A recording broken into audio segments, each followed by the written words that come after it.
Hello and welcome to the Curator's Salon podcast. I'm Geeta Joshi, and in this episode I want to address a question that I get asked pretty regularly, which is, should I show my prices on my website? So the question obviously comes in from artists, and they're wondering whether they should show prices on their website or have people inquire in order to maybe nurture that conversation and then learn about pricing there as well. So I have various thoughts on this one, and fundamentally I think that you actually need to try it out both ways. So when you don't show your prices on your website, people might literally have no clue of how much your artwork costs. So if you are looking to sell, you might consider that as a bit of a barrier. And I want you to think about when you shop for something, occasionally something that is perhaps a luxury item, something you only buy once in a while. It could be a piece of furniture, it might be a bit of jewelry, it could be, clothing, whatever it is. And do you want to know the prices up front? I think that as a consumer, when we are shopping around for something, or our attention is drawn to, let's say, an Instagram post, and then we follow through to see how much that item is. At the same time, we're thinking about how much we like it. And if we go to the website and there is no price, how motivated are you as a consumer to go through the contact box and inquire about the item that you're looking at? So personally, I think that sometimes this requires quite a lot of courage on the part of the consumer, and you're actually filtering out a lot of people, right? So, the inquiries you do get would generally be quite legitimate. However, if we take that a step further and you reply and, alongside information about you and the artwork, you give them the prices, how confident are you in that follow-up? Because if the person that you've written to does not reply, what are you making that mean, and how does that make you feel? And I want you to think on that a moment, because a lot of times most people conclude that the artwork is too expensive and that person is no longer interested. Sometimes that can be the case. Sometimes it might be simply a case of, other things have come in to distract them, and thus, as the artist or the vendor, you're required to probably follow up. So how comfortable are you taking those next steps? And then if you were to show the price, then I would imagine that the only people that would actually inquire are going to be legitimate inquiries. Now, obviously, you've seen those scam emails. My wife left her laptop open, and, I want to surprise her with the, artwork on your page and all that stuff, right? I mean, scams aside, the people that are actually interested would already have some quite pertinent information. So them inquiring about your work, even if you haven't actually got a checkout function on your website, they would be going into that conversation informed, and the price would not be the hindrance because they are familiar with the price. So I think for artists, it is helpful to try it both ways and see which one you are more comfortable with, but thinking about those other steps that are going to be involved as well, and see which one works for you. Over time, it is helpful to actually try both ways and see which one works for you, see which one is getting more attention, or which one is basically getting you the results that you're looking for. So we see a lot of galleries may not actually publish their prices, but they have a different business. And I think that's where this question comes from, is when artists are creating websites and they are perhaps taking their lead from artists who are much further ahead in their career, or they are sort of copying like a gallery kind of model where people have to inquire for a price list or something like that, which is fine if that is what you want to do. But I do think, you have to figure out that which method works for you, trialing both over a period of time, and really thinking about like how you like to work. If you are somebody that does not love that email back and forth, then having your prices up on your website is going to be helpful.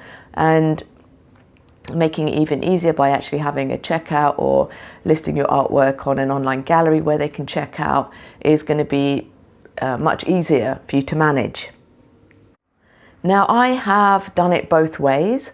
I have, when I was selling art, more of the time, I've had prices listed. I have had people inquire about prices, like, a bit more of a price on application thing. I've done PDFs, so, and price lists. So, DM me if you'd like to get the price list, or, email this address with my email address if they wanted to see the price list, and that'll be on the website. But it was also let me do that on it was an option to do that on social media as well. So nurturing it both ways. But when I had the gallery,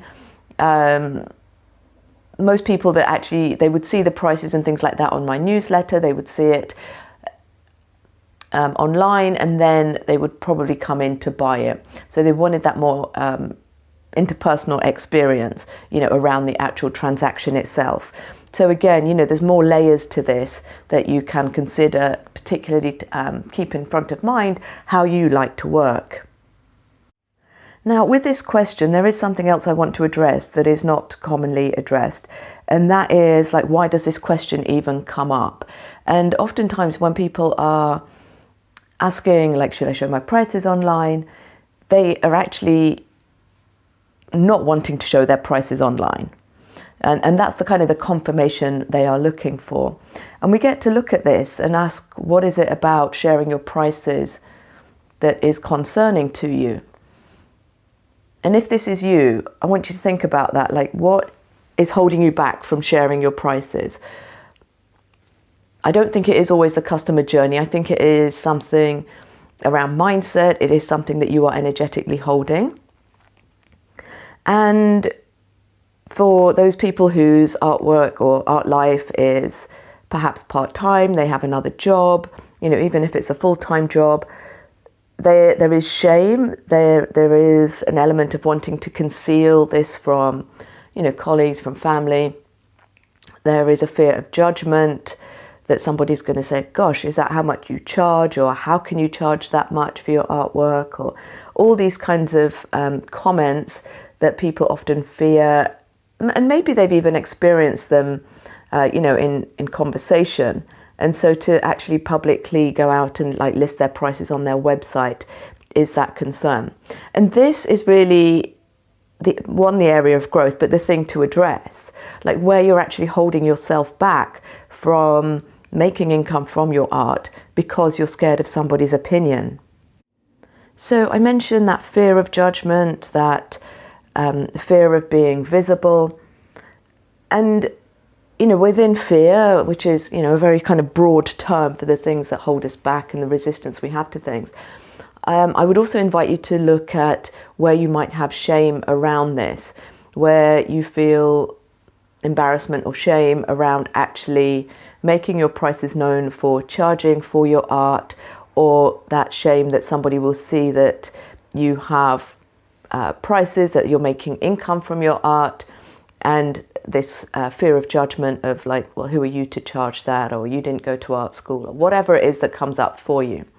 So I think this actually holds a lot of people back from building out their art business. And it's always curious to me that I see a lot of submissions for the magazine, artists I follow and various people whose work is about healing, which is, very interesting to me on many levels. But they use their art as a message for healing, as a process for healing, all sorts of things, and again, that's a very kind of broad term for healing in many different ways. But there is something in having your own business that challenges this aspect of healing, because your business is going to challenge you to really address those things that are holding you back, right? This fear of visibility that we said, for fear of being compensated as much as you would like.